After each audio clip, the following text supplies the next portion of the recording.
Welcome to action classes. आज हम लोग 18 फरवरी 2022 की कुछ इंपॉर्टेंट न्यूज़ और उनसे रिलेटेड करंट अफेयर्स की डिटेल में जानकारी करेंगे। तो यदि आप चैनल में नए हैं तो प्लीज़ सब्सक्राइब करिएगा, वीडियो को शेयर करिएगा और चाहे वीडियो अच्छा लगे तो उसको लाइक करिएगा। जिससे आदि क्लास की PDF और नोटिफिकेशन आपको एक्सियन क्लासेस टेलीग्राम चैनल पर मिल जाएगा। बढ़ते अपनी पहली न्यूज़ की तरफ। इल्कर अय्याशी बने एयर इंडिया के MD और CEO। तो एयर इंडिया के MD और CEO कौन बन गए हैं? तो इल्कर अय्याशी बन गए हैं। इसके बाद कोई मॉडल फैक्ट्स हैं इसके, तो आप यहाँ से पढ़ सकते हैं इसको। जैसा लिखा हुआ एयर इंडिया के CEO और MD के पद पर इल्कर अय्याशी को नियुक्त किया गया। इल्कर अय्याशी 1 अप्रैल 2022 कब से 1 अप्रैल 2022 से यह जिम्मेदारी संभालेंगे। तो पूछ सकते हैं कि कब से जिम्मेदारी संभालेंगे इल्कर अय्याशी। तो 1 अप्रैल 2022 से। इल्कर अय्याशी टर्किश एयरलाइन के पूर्व अध्यक्ष हैं। टर्किश इंपॉर्टेंट बनता है कि किसके में इल्कर अय्याशी किस एयरलाइंस के अध्यक्ष थे इससे पहले। तो टर्किश। उन्होंने अपने करियर में 1994 में शुरुआत की थी। इसके साथ ही इम्पॉर्टेंट पॉइंट यह बन जाता है कि एयर इंडिया किसका पार्ट है? टाटा समूह का। तो टाटा समूह के संस्थापक कौन है? जमशेदजी टाटा। टाटा समूह की स्थापना कब की गई थी? 1868 में। और इसका मुख्यालय कहाँ स्थित है? मुंबई में। इसके बाद बिल गेट्स ने एक पुस्तक लॉन्च की, the prevent the next pandemic पुस्तक लॉन्च की। How to prevent the next pandemic पुस्तक, यानी कि हम आने वाली जो महामारी है उससे कैसे उससे कैसे बच सकते हैं, उसके से रिलेटेड एक बुक लिखी गई है, जिसको किसने लिखा है? बिल गेट्स ने लिखा है। आगे बढ़ते हैं। The institute of chartered accounts of India. The institute of chartered account of India ICAI के अध्यक्ष कौन बन गए? देवाशीष मित्रा। तो आपको बस इतना याद रखना कि ICAI institute of chartered accounts of India के अध्यक्ष कौन बने? तो देवाशीष मित्रा बन गए। इसके साथ ही ऋषभ पंत ने ESPN क्रिक इन्फो टेस्ट बैटिंग अवार्ड 2021 को जीता है। तो ESPN क्रिक इन्फो टेस्ट बैटिंग अवार्ड 2021 के लिए जीता है ऋषभ पंत ने। 15वें संस्करण में टेस्ट बैटिंग पुरस्कार से सम्मानित किया गया है। कौन संस्करण है ये? 15वां टेस्ट बैटिंग पुरस्कार से इनको सम्मानित किया गया। इसके अलावा न्यूजीलैंड के कप्तान Kane Williamson captain of the year, England के तेज गेंदबाज ऑली रॉबिन्सन को डेब्यूटेड ऑफ द ईयर, वहीं जोस बटलर को T20I बल्लेबाजी पुरस्कार से भी सम्मानित किया गया। मध्य प्रदेश राज्य की सेंट्रल जेल को अपना FM रेडियो चैनल मिल गया। तो मध्य प्रदेश की सेंट्रल यानी किस जेल को FM रेडियो चैनल मिला है? तो मध्य प्रदेश की इंदौर सेंट्रल जेल ने अपना रेडियो स्टेशन FM 18.77 शुरू किया है। विश्व रेडियो चैनल के शुरू करने का मुख्य उद्देश्य जेल में बंद कैदियों को दुनिया में हो रही घटनाओं के बारे में अवगत कराना। इसके अलावा रेडियो चैनल से जेल के कैदियों को स्वास्थ्य और सामाजिक मुद्दों की जानकारी दी जाएगी। मध्य प्रदेश की राजधानी भोपाल। वर्तमान गवर्नर मंगू जी भाई पटेल और वहाँ के मुख्यमंत्री कौन है? शिवराज सिंह चौहान। उसके बाद एक और इम्पोर्टेंट न्यूज है।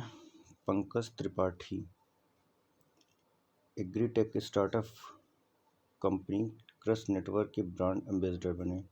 तो agritech startup company cross network के ब्रांड एम्बेसडर के पद पर किसको नियुक्त किया गया है? तो पंकज त्रिपाठी को नियुक्त किया गया है।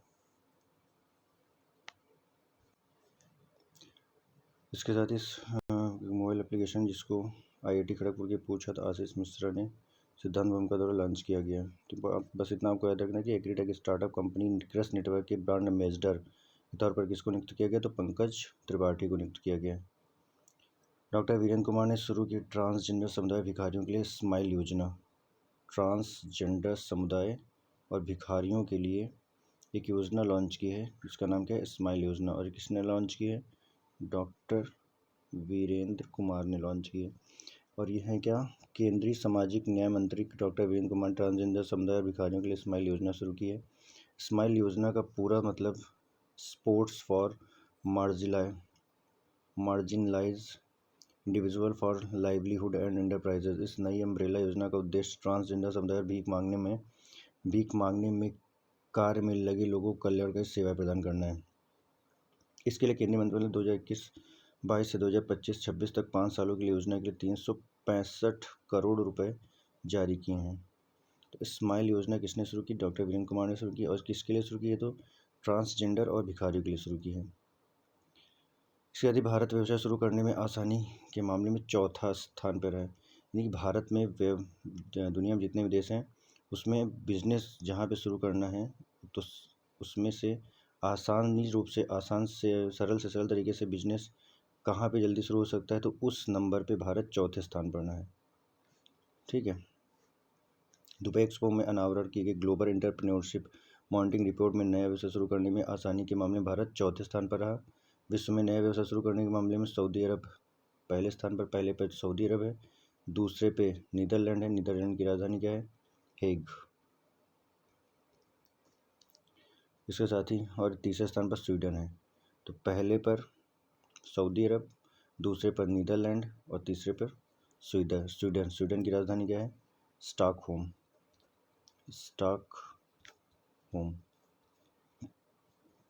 इस सर्वेक्षण में 82% उद्यमियों ने माना कि भारत में नए व्यवसाय शुरू करना बहुत आसान है। गीता मित्तल बनी भारतीय टेबल टेनिस महासंघ की अध्यक्ष। भारतीय टेबल टेनिस महासंघ के अध्यक्ष के पद पर किसको नियुक्त किया गया? गीता मित्तल को।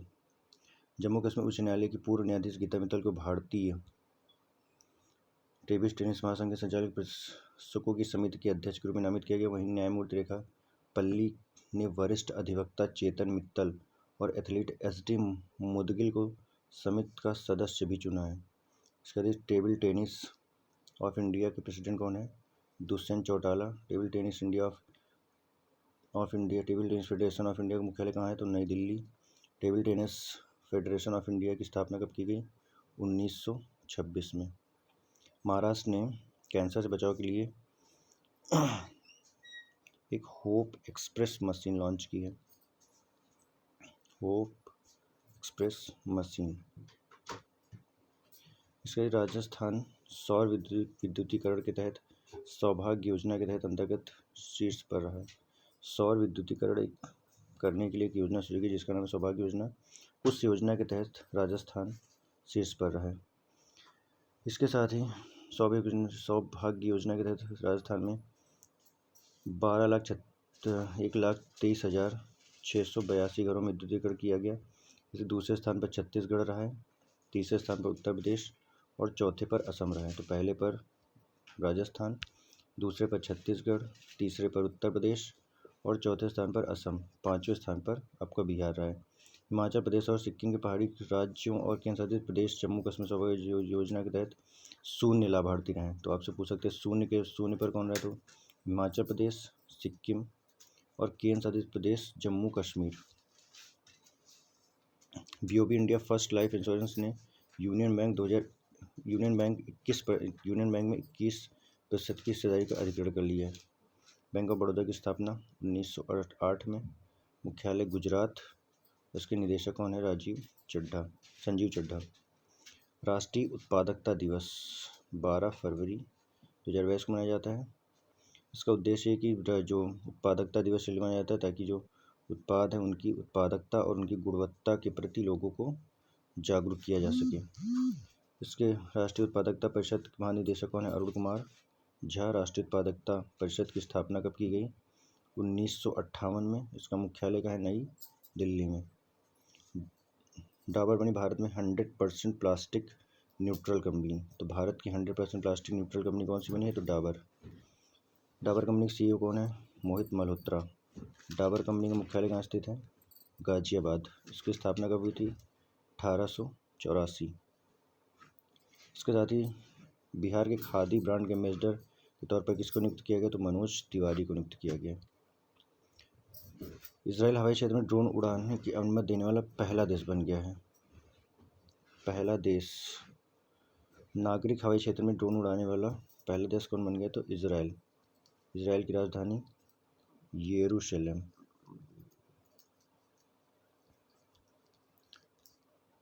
और इसकी करेंसी क्या चलती है? इजरायली शकेल। इजरायली शकेल। आगे बढ़ते हैं। 9वीं यूएस ग्रांड बिल्डिंग काउंसिल में भारत का तीसरा स्थान रहा है।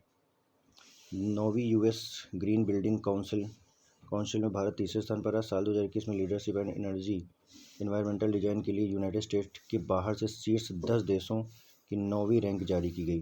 विश्व रैंकिंग में 2070 लीड परियोजनाओं के साथ चीन देश शीर्ष स्थान पर रहा, जबकि 2005 परियोजनाओं के साथ कनाडा दूसरे स्थान पर है। अगर भारत की बात की जाए तो भारत ने 2021 में 146 लीड लाइसेंस परियोजनाओं को शामिल किया और ये तीसरे स्थान पर है। तीसरे पर भारत, पहले पर चीन और दूसरे पर कनाडा। Thanks for watching. इसके साथ ही आप क्लास की PDF एक्सियन क्लासेस टेलीग्राम से प्राप्त कर सकते हैं। वीडियो अच्छा लगे तो लाइक करिए, शेयर एंड सब्सक्राइब।